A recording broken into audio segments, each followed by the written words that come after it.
ಖುಷಿ ಆಗುತ್ತೆ. ಇಂಥ ಒಂದು ಸಂಘದಲ್ಲಿ ನಮ್ಮ ಯಜಮಾನ್ರು ಕೂಡ ಒಂದು ತುಂಬಾ ವರ್ಷಗಳಿಂದ ಕೆಲಸ ಮಾಡ್ತಿದ್ದಾರೆ. ಅದು ನನಗೆ ಹೆಮ್ಮೆ ಇದೆ. ಮಕ್ಕಳನ್ನ ಹೇಗೆ ಸಾಕ್ತಾರೆ ಅಂದ್ರೆ ಈ ದೇಶಕ್ಕೆ ತನ್ನದೇ ಆದ ಕೊಡುಗೆನ ಕೊಡಬೇಕೇ ಹೊರತು ದೇಶ ನನಗೇನು ಕೊಟ್ಟಿದೆ ಅಂತ ಯಾವುದೇ ಕಾರಣಕ್ಕೂ ಕೇಳಕ್ ಹೋಗ್ಬಾರ್ದು.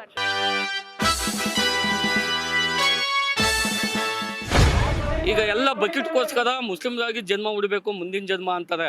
ಅದು ನಾನು ಒಪ್ಪಲ್ಲ. ನಾನು 7 ಜನ್ಮದಲ್ಲೂ ನಾನು ಹಿಂದೋಗಿ ಹುಡಬೇಕು ಅಂತ ನಾನು ಇಷ್ಟಪಡ್ತೀನಿ. ಭಾರತ ದೇಶದಲ್ಲಿ ಪ್ರತಿಯೊಬ್ಬರು ಮಹಿಳೆಯರು ಅವರ ಮಕ್ಕಳನ್ನ ಒಂದು RSS ಒಂದು ಇದರಲ್ಲಿ ಸೇರ್ಪಡೆ ಮಾಡಬೇಕು. ಯಾಕೆಂದರೆ ಚಿಕ್ಕ ಮಕ್ಕಳಿಂದನೂ ನಮ್ಮ ದೇಶ, ನಮ್ಮ ಭಾಷೆ, ನಮ್ಮ ಒಂದು ದೇಶಾಭಿಮಾನನ ರೂಢಿಸ್ಕೋಬೇಕು. ಅದಕ್ಕೋಸ್ಕರ ಮಕ್ಕಳಲ್ಲಿ ಈ ರೀತಿಯಾದ ಒಂದು ಸಂಘಟನೆಗಳು ನಡೆಯುವಾಗ ಆ ಮಕ್ಕಳುಗಳನ್ನೆಲ್ಲ ಕರ್ಕೊಂಡು ಹೋಗಬೇಕು, ಅದ್ರ ಬಗ್ಗೆ ಮಾಹಿತಿನ ಕೊಡಬೇಕು. ಮತ್ತು ಯಾವುದೇ ಒಂದು ಶಾಲಾ ಕಾಲೇಜುಗಳಾಗಲಿ ನಮ್ಮ ಹಿಂದುತ್ವದ ಬಗ್ಗೆ ಮಾಹಿತಿ ನೀಡೋ ಅಂಥ ಒಂದು ವಿಚಾರಗಳು ಇರೋಂತಹ ಶಾಲಾ ಕಾಲೇಜುಗಳಲ್ಲಿ ನಮ್ಮ ಮಕ್ಕಳನ್ನ ಅಡ್ಮಿಷನ್ ಮಾಡಬೇಕು. ಯಾಕೆಂದರೆ ಗಿಡವಾಗಿ ಬಗ್ಗದು ಮರವಾಗಿ ಬೆಳೆಯತ್ತು ಅಂತ ಚಿಕ್ಕ ಮಕ್ಕಳಿಂದನೇ ನಮ್ಮ ಒಂದು ದೇಶದ ಸಂಸ್ಕೃತಿಗಳನ್ನ ನಾವು ತಿಳಿಸ್ಕೊಡ್ಬೇಕು. ಮತ್ತು ಇನ್ನೊಂದು ಏನಂದರೆ ಭಾಷೆ, ನಾವು ಕನ್ನಡ ಭಾಷೆ ಆಗಿರ್ಬೋದು, ಪ್ರತಿಯೊಂದು ಆಯಾ ನಾಡುಗಳಲ್ಲಿ ಆಯಾ ಭಾಷೆಗಳಿಗೆ ಮೊದಲ ಆದ್ಯತೆಯನ್ನು ನೀಡಬೇಕು. ಅಷ್ಟೇ ಹೊರತು ಬೇರೆ ಯಾವುದೋ ಒಂದು ನಾವು ಇದು ಮಾಡೋಕ್ಕೆ ಹೋಗಬಾರ್ದು. ಮತ್ತು ನಮ್ಮ ದೇಶ ಸ್ವಾಭಿಮಾನ ಎದೆ ಕಿಚ್ಚು ಪ್ರತಿಯೊಬ್ಬ ಹೆಣ್ಮಕ್ಳಲ್ಲೂ ಗಂಡು ಮಕ್ಕಳು ಸ್ವಾಭಿಮಾನವಾಗೇ ಬದುಕಿ ಸ್ವಾಭಿಮಾನವಾಗೇ ಇರಬೇಕು. ಇದನ್ನು ತಾಯ್ದಿರು ಮೇನು ಪ್ರತಿಯೊಂದು ಮನೆಗಳಲ್ಲೂ ಪ್ರತಿ ಹೆಣ್ಮಕ್ಳು ಅವ್ರ ಮಕ್ಕಳಿಗೆ ಅನ್ನ ಹೇಗೆ ತಿನ್ನಿಸ್ತಾರೋ ಅದೇ ರೀತಿಯಲ್ಲಿ ನಮ್ಮ ದೇಶ ಅನ್ನೋ ಸ್ವಾಭಿಮಾನನ ಪ್ರತಿ ಹೆಣ್ಮಕ್ಳು ತನ್ನ ಮಕ್ಕಳು, ಹೆಣ್ಮಕ್ಳೇ ಆಗಲಿ ಗಂಡು ಮಕ್ಕಳೇ ಆಗಲಿ ಸ್ವಾಭಿಮಾನವಾಗಿ ಬೆಳೆಸಬೇಕು. ಸ್ವಾಭಿಮಾನವಾಗಿ ಈ ದೇಶದಲ್ಲಿ ಒಂದು ಬೆಳೆಬೇಕು ಅನ್ನೋ ಒಂದು ಮೈಂಡ್ ಸೆಟ್ ಇರಬೇಕು. ಯಾಕೆಂದರೆ ಮಕ್ಕಳು ಇವತ್ತು ರಾಜಕೀಯವಾಗಿ ಆಗ್ಬೋದು, ಶೈಕ್ಷಣಿಕವಾಗಿ ಆಗಿರ್ಬೋದು, ಯಾವುದೇ ಒಂದು ರಂಗಕ್ಕೆ ಹೋದ್ರೂ ಸ್ವಾಭಿಮಾನವಾಗೇ ಇರಬೇಕು, ದೇಶ ಪ್ರೇಮಿಗಳಾಗಿರಬೇಕು.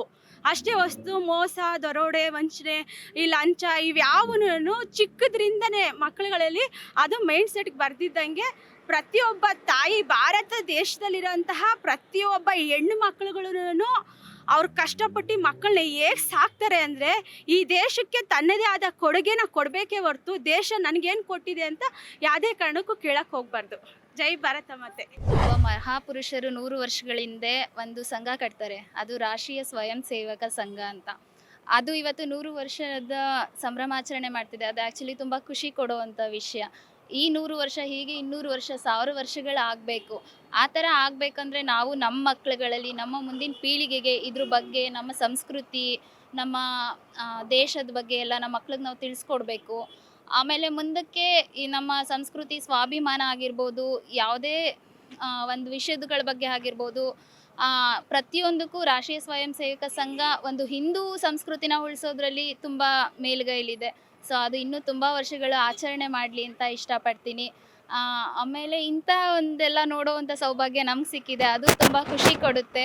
ಸೊ ನಂಗೆ ತುಂಬ ಖುಷಿ ಆಗುತ್ತೆ. ಇಂಥ ಒಂದು ಸಂಘದಲ್ಲಿ ನಮ್ಮ ಯಜಮಾನ್ರು ಕೂಡ ಒಂದು ತುಂಬ ವರ್ಷಗಳಿಂದ ಕೆಲಸ ಮಾಡ್ತಿದ್ದಾರೆ.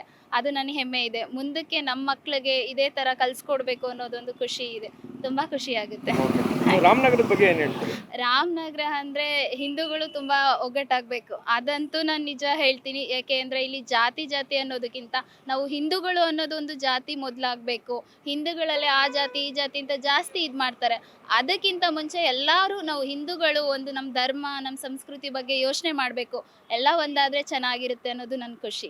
ಹಿಂದುತ್ವ ಬಗ್ಗೆ ಏನು ಹೇಳುವಂಥದ್ದು ಏನಿಲ್ಲ, ಎಲ್ಲ ಅವರ ಮನಸ್ಸಲ್ಲಿ ಇರಬೇಕು. ಈಗ ಯಾವುದೇ ಒಂದು ರಾಜಕೀಯ ಪ್ರೇರಿತವಾಗಿ ಕೆಲವರೆಲ್ಲ ಬಾಯಿಗೆ ಬಂದಂಗೆ ಮಾತಾಡ್ತಾರೆ, ಮೂಳೆ ಇಲ್ದಿರೋ ನಾಲ್ಗೆ ಹೆಂಗೆ ಬೇಕಾದ್ರೂ ಮಾತಾಡ್ತಾರೆ. RSS ಬಗ್ಗೆ ಗೊತ್ತಾ ಅವ್ರಿಗೆ? RSS ಭಜನೆಗಳ ಬಗ್ಗೆ ಒಂಚೂರು ಏನಾದ್ರು ಗೊತ್ತಿದ್ರೆ ಅವ್ರು ಹೇಳ್ತಿರ್ಲಿಲ್ಲ ಅವರು ಆ ಥರ. ಈಗ ಎಲ್ಲ ಬಕೆಟ್ಗೋಸ್ಕರ ಮುಸ್ಲಿಮ್ರಾಗಿ ಜನ್ಮ ಹುಡಬೇಕು ಮುಂದಿನ ಜನ್ಮ ಅಂತಾರೆ.